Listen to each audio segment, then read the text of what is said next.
Hey everyone, welcome to Wow Factor. Today, we're going on a super exciting adventure to discover how the internet turned into the big, amazing place full of things we learn from every day. Imagine this! A world where finding out about everything, like the time of the dinosaurs or the wonders of spaceships, is just a click away.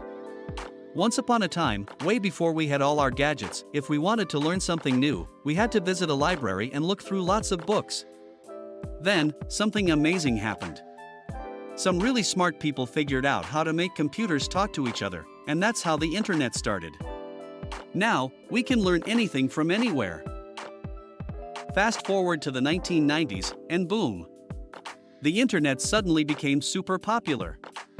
It changed from being something only a few people knew about to something everyone around the world was talking about.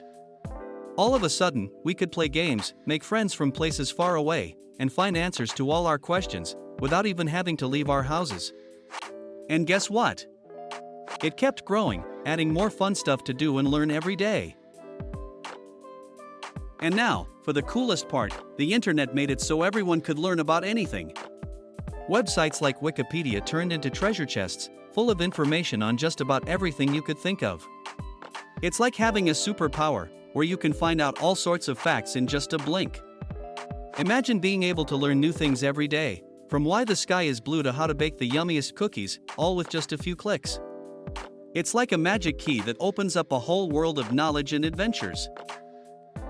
With so much information, it's like a wild jungle out there. Not everything you read on the internet is true, so it's important to be like a detective and figure out what's real and what's not.